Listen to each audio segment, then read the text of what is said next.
সক্ষমতা অনুযায়ী আল্লাহ রব্বুল আলামিন যে আমল করবার নির্দেশনা দিয়েছেন, ওই আমল সেটা ছোট হোক অথবা বড় হোক, ওই আমল সে তার পরিপূর্ণতার সাথে করতে পারুক আর না পারুক, আল্লাহ রব্বুল আলামিন আমল করার দ্বারাই আল্লাহ তাআলা তার আমলটাকে মূল্যায়ন করেন। সুবহানাল্লাহ।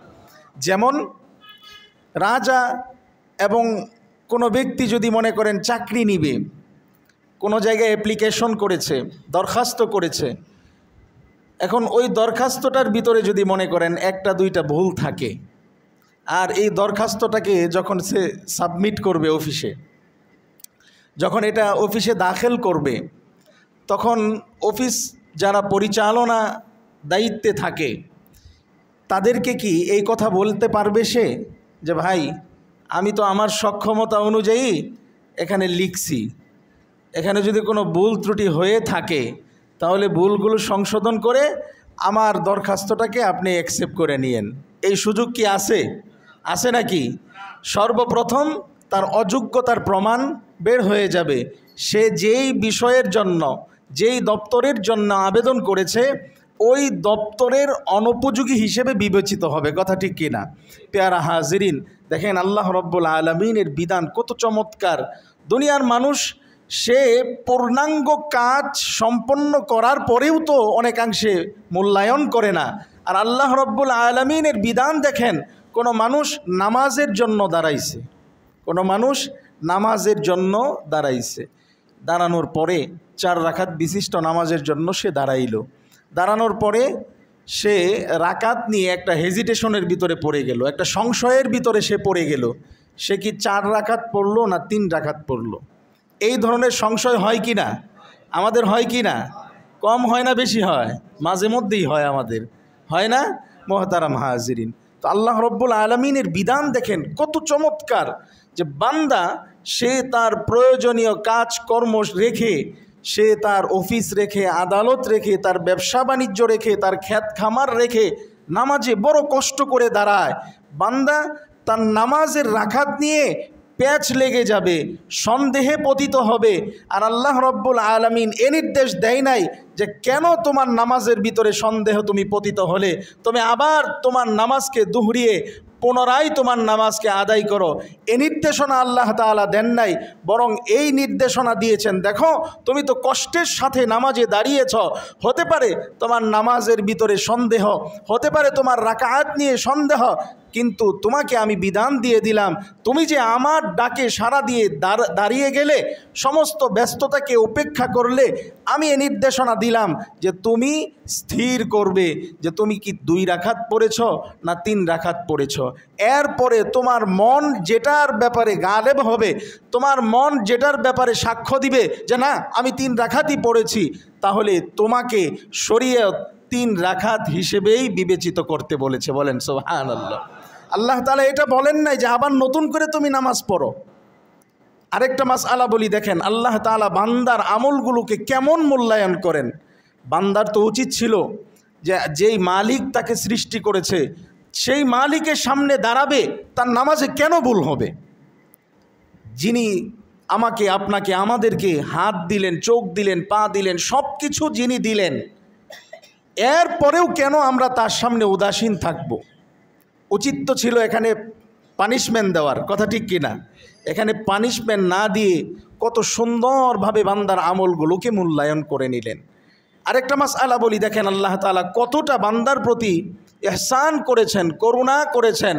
আল্লাহ রব্বুল আলামিন বান্দার ন্যূনতম কষ্ট যদি থাকে আল্লাহকে পাবার জন্যে, আল্লাহ রব্বুল আলামিন তার এই ন্যূনতম কষ্টটাকে পুঁজি করে রব্বে কায়নাত তার আমলগুলোকে কবুল করে নেন।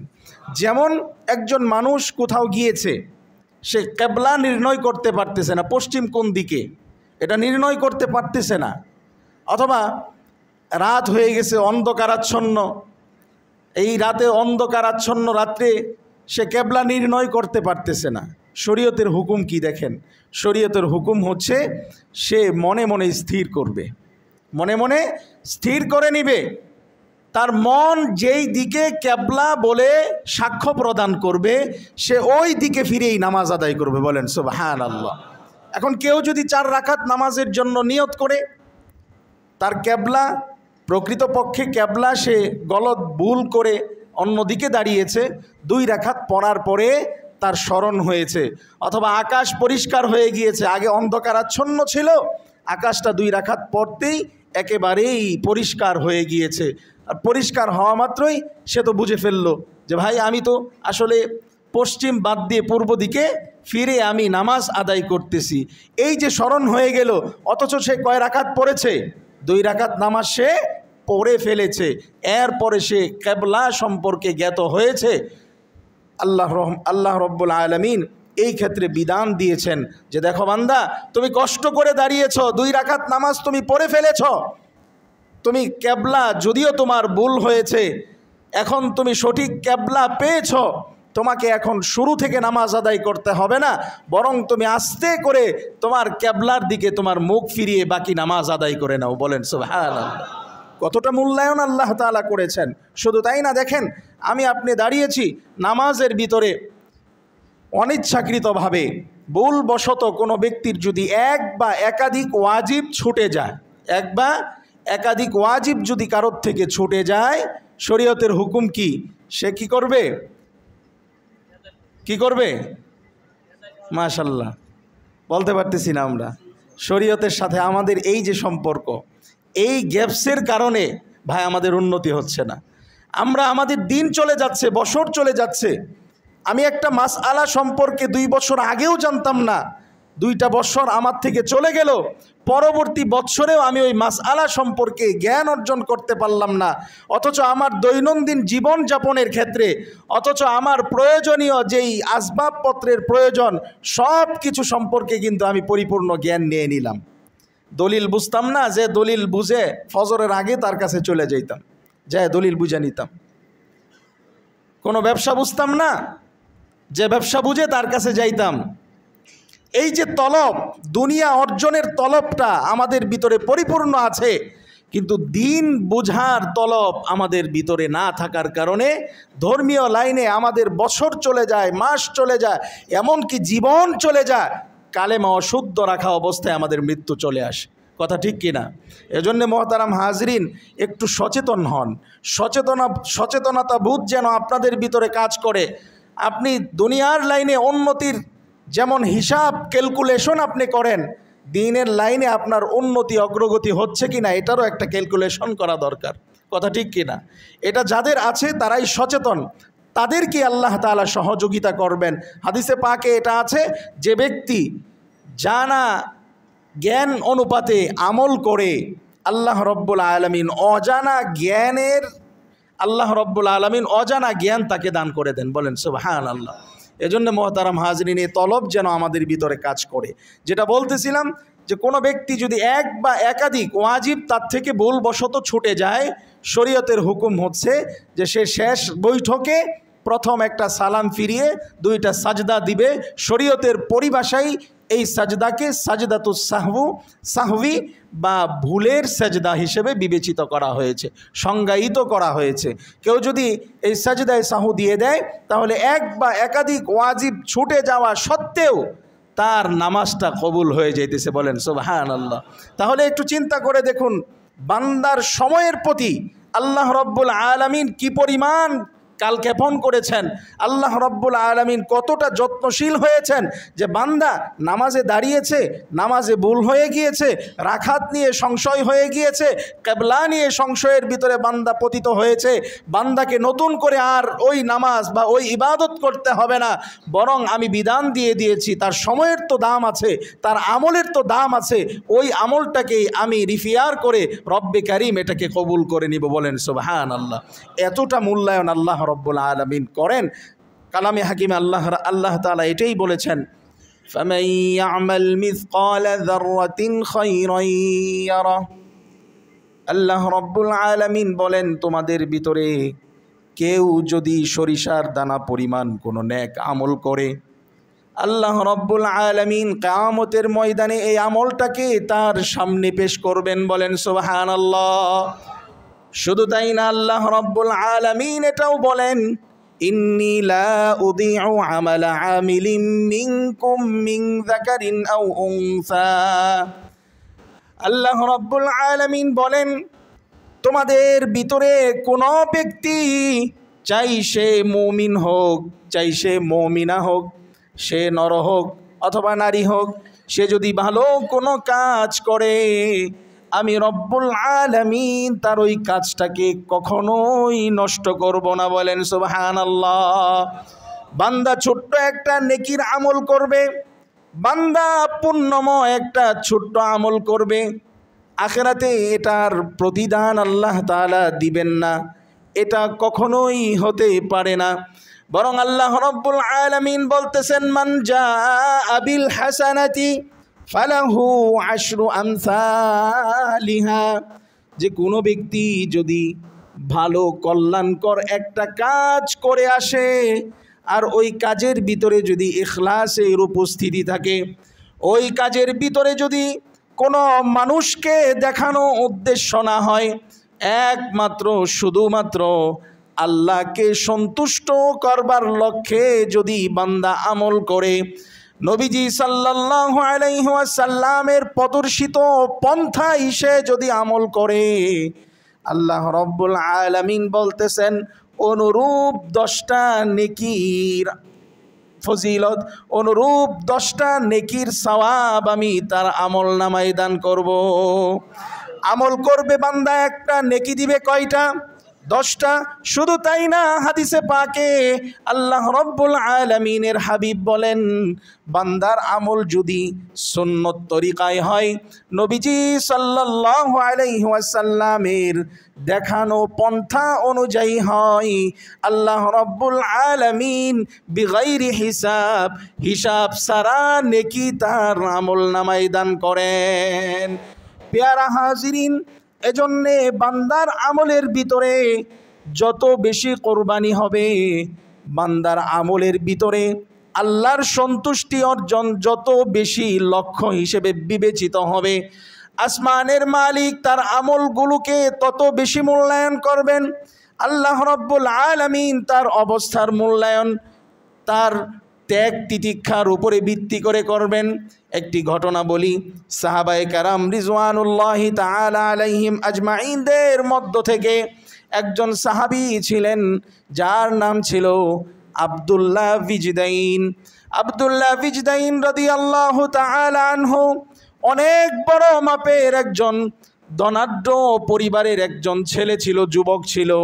যেই যুবক এতটা সৌন্দর্যের অধিকারী ছিল, তদানীন্তন সময়ের আরবরা যখন কোনো ভালো সন্তান হইতো, যখন কোনো দাদার নাতি হইতো, যখন কোনো বাবার সন্তান হইতো, যখন কোনো মার সন্তান হইতো, যখন কোনো বোনের সন্তান হইতো, তখন ওই আব্দুল্লাহর সৌন্দর্যের প্রতি ঈর্ষান্বিত হয়ে আব্দুল্লাহর সৌন্দর্যের কথা মানুষের দিমাগের ভিতরে এনে এইভাবে উপমা দিত যে ছেলেটা আব্দুল্লাহর মতো সুন্দর হয়েছে, এত সৌন্দর্যের অধিকারী ছিল, বড় স্মার্ট ছিল।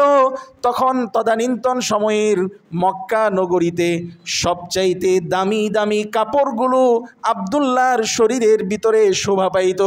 যুবক অবস্থায় নবীজির কথা শুনেছে, নবীজির আখলাকের কথা, নবীজির আমানতদারিতার কথা, নবীজির সুন্দর চেহারার কথা, নবীজির আত্মীয়তার সম্পর্ক ছিন্ন না করার কথা আব্দুল্লাহ বিজদাইন রাদিয়াল্লাহু তাআলা আনহু যুবক বয়সে শুনেছেন। শোনার পরে নবীজির প্রতি তার একটা আগ্রহ, অকৃত্রিম ভালোবাসা জন্মেছে, যার কারণে সব সময় নবীজির সাথে সাক্ষাৎ করার জন্যে তার মন একেবারে পেরেশান হয়ে থাকতো। আব্দুল্লাহ বিজদাইন রাদিয়াল্লাহু তাআলা আনহু তার নবীজির সাক্ষাতের ব্যাপারে অস্থিরতা এতটাই বাড়লো, কয়েকজন যুবক মিলে, তার বন্ধু বান্ধব মিলে তারা পরামর্শ করলো, আমরা মুহাম্মদকে দেখতে যাব, মুহাম্মদের ব্যাপারে শুধু আমরা প্রশংসা শুনি, মুহাম্মদের ব্যাপারে মানুষের কাছে শুধু ভালো ভালো কথাগুলো শুনি, আমরা যদি তাকে না দেখি তাহলে আমাদের জীবন বৃথা যাবে। চলো চলো নবীজিকে দেখতে যাই। আব্দুল্লাহ তার বন্ধুদেরকে নিয়ে নবীজির কাছে যায়। নবীজির ব্যাপারে আব্দুল্লাহ যা শুনেছে তার চাইতে বেশি গিয়ে পেয়েছে। বলেন সুবহানাল্লাহ। বলতেছে, ইয়া রাসূলুল্লাহ, আপনার ব্যাপারে মক্কার বাহিরে অনেক প্রোপাগান্ডা শুনেছি, আপনার ব্যাপারে আবার অনেক মানুষের কাছে প্রশংসাও শুনেছি। আমার মনে হচ্ছে আপনার ব্যাপারে যত বর্ণনা দিয়েছে আপনার গুণের মোকাবেলায় বর্ণনাগুলো কিছুই না। বলেন সুবহানাল্লাহ। আব্দুল্লাহ বিজদাইন বললেন, ইয়া রাসূলুল্লাহ, আর দেরি না করে আমাকে কালিমার সুশীতল ছায়ার তলে প্রবেশ করিয়ে দিন। নবীজি সাল্লাল্লাহু আলাইহি ওয়াসাল্লাম আব্দুল্লাহ বিজদাইন রাদিয়াল্লাহু তাআলা আনহুকে কালেমা পড়াইয়া মুসলমান বানাইয়া দিলেন। আব্দুল্লাহর চলাফেরা, আগের চলাফেরা আর ইসলাম গ্রহণের পরের চলাফেরাটার ভিতরে ব্যতিক্রম পরিলক্ষিত হইতেছে। আগের চাইতে আব্দুল্লাহ বিনয় হয়ে গিয়েছে।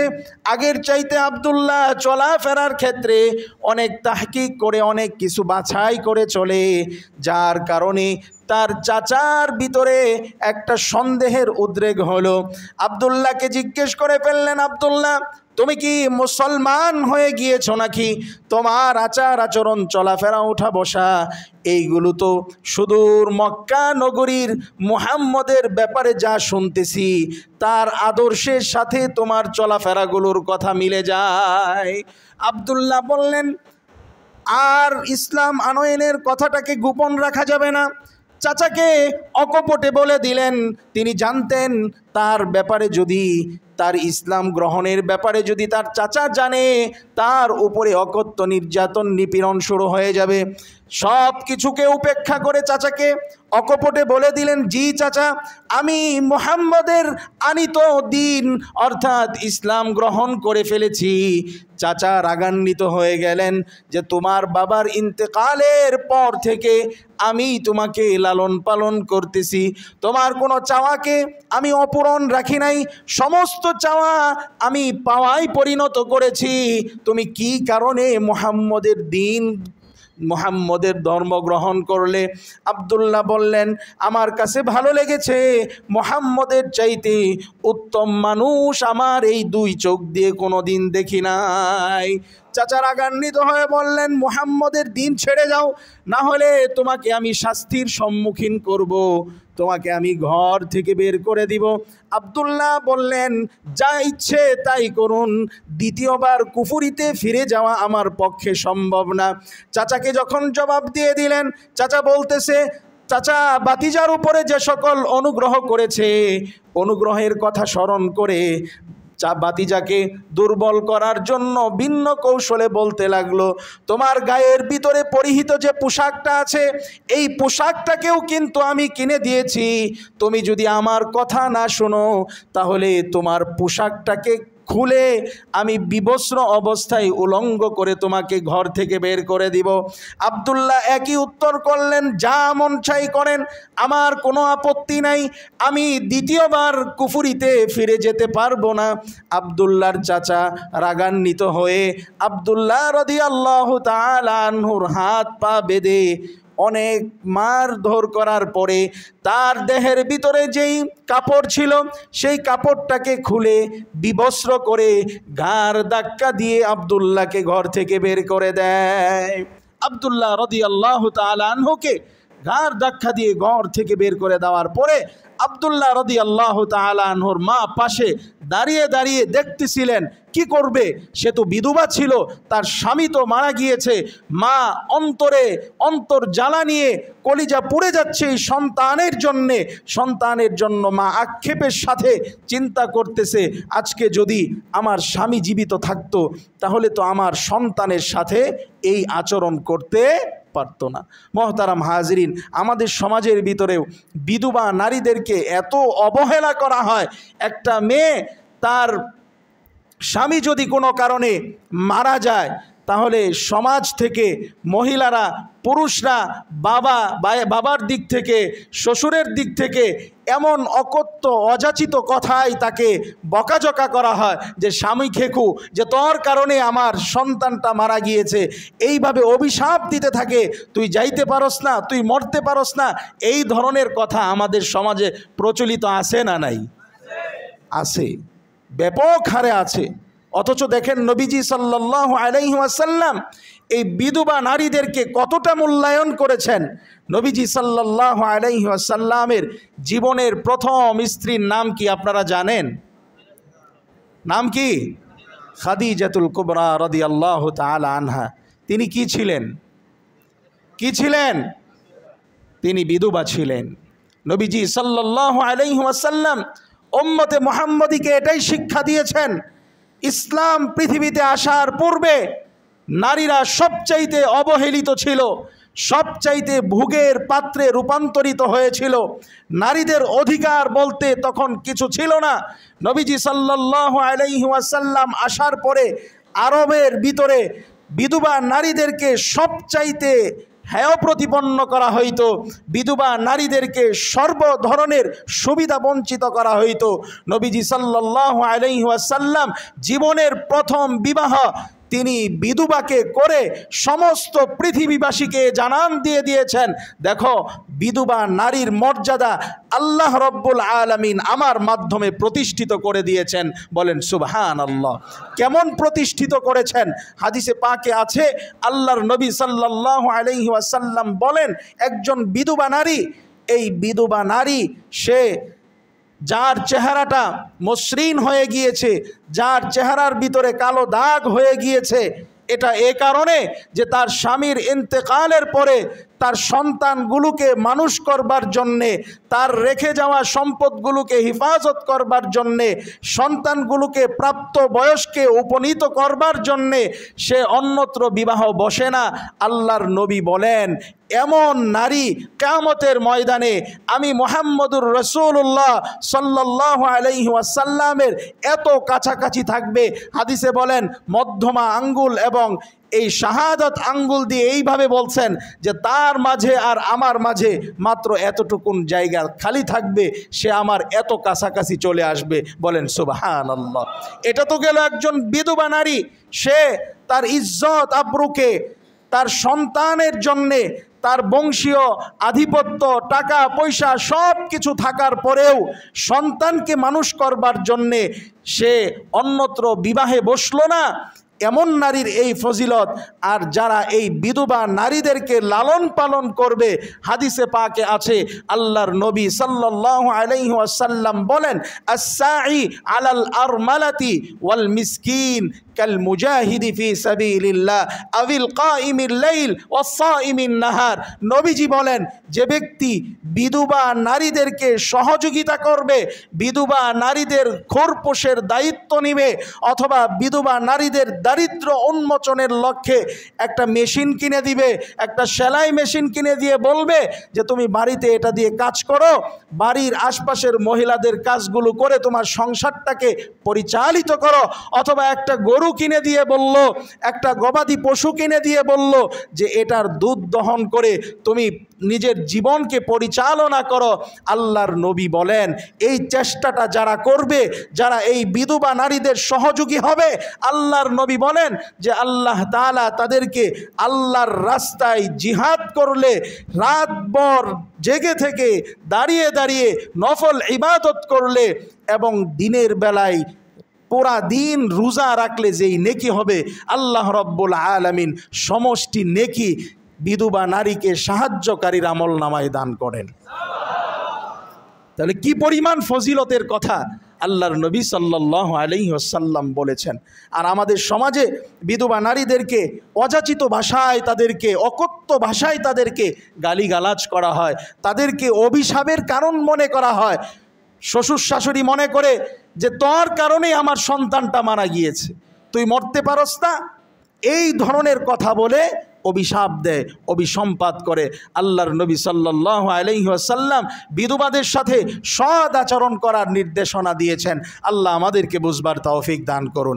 পেয়ারা হাজিরিন, যে কথা বলতেছিলাম, আব্দুল্লাহ বিজদাইন রাদিয়াল্লাহু তাআলা আনহুর মা পাশে দাঁড়িয়ে দাঁড়িয়ে চিন্তা করতেছিলেন, আজকে আমার স্বামী যদি জীবিত থাকতো তাহলে আমার সন্তানের সাথে এই অমানবিক আচরণটা করতে পারতো না। কি করবে? সহ্য করতে হবে। বলার তো কিছু নাই, বললে এই নির্যাতন তার উপরেও চলে আসবে। এই জন্যে মা যখন সন্তানকে বিবস্ত্র উলঙ্গ অবস্থায় দেখলেন, তিনি দৌড়িয়ে গিয়ে ঘর থেকে একটা চাদর এনে আব্দুল্লাহকে দিলেন, বললেন, বাবা এইটা দিয়ে তুমি তোমার লজ্জাস্থান ডাকো, তোমার শরীরটাকে এটা দিয়ে তুমি আবৃত করো।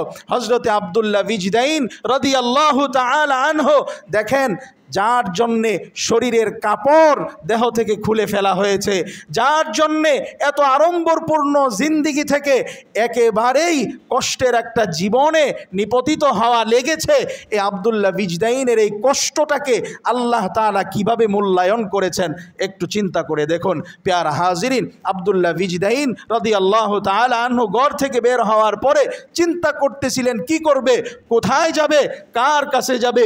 ভিতর থেকে উত্তর আসলো, আজকে যার জন্য এই পরিস্থিতির সম্মুখীন হয়েছি, প্রিয় নবী তার কাছেই চলে যাব। কালক্ষেপণ না করে, চিন্তা না করে, তিনি সময় বিলম্ব না করে নবীজির কাছে চলে গেলেন। যাওয়ার পরে নবীজির কাছে কান্না করে বলতেছি, ইয়া রাসূলুল্লাহ, ইসলাম গ্রহণ করার কারণে আমার চাচা আমার সঙ্গে এই আচরণ করেছে।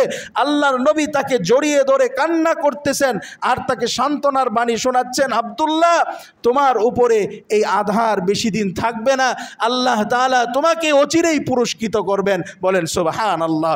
আব্দুল্লাহ বিজদাইনের ব্যাপারে সাহাবীদেরকে বললেন, আব্দুল্লাহকে আহলুস সুফফায় থাকার ব্যবস্থা করে দাও, আব্দুল্লাহর যেন কোনো ধরনের সমস্যা না হয়, আব্দুল্লাহর যা প্রয়োজন সব কিছুর ব্যবস্থা তোমরা করে দাও। সুবহানাল্লাহ।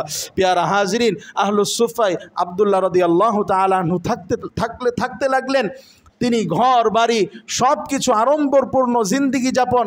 চিন্তা করে দেখুন, একটা মানুষ 1 মাস 2 মাস পূর্বেও মক্কার সবচাইতে দামি দামি কাপড় যার শরীরের ভিতরে মানাইতো, মক্কার সবচাইতে দামি দামি বস্তু যার নিত্য প্রয়োজনীয় আসবাব হিসেবে বিবেচিত হইত, এই ব্যক্তিটা বস্ত্রহীন অবস্থায় ঘর থেকে বের হয়েছে। তার কাছে কেমন দুঃখ লাগতে পারে।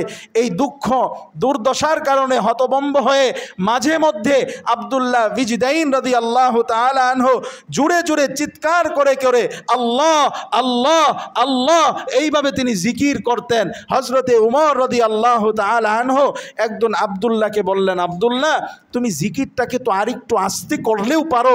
আল্লাহর নবী এ কথা শুনে ফেলে হযরতে উমরকে বললেন, খবরদার ওমর, আব্দুল্লাহ যেইভাবে ইবাদত করতেছে আব্দুল্লাহকে ওইভাবে ইবাদত করতে দাও।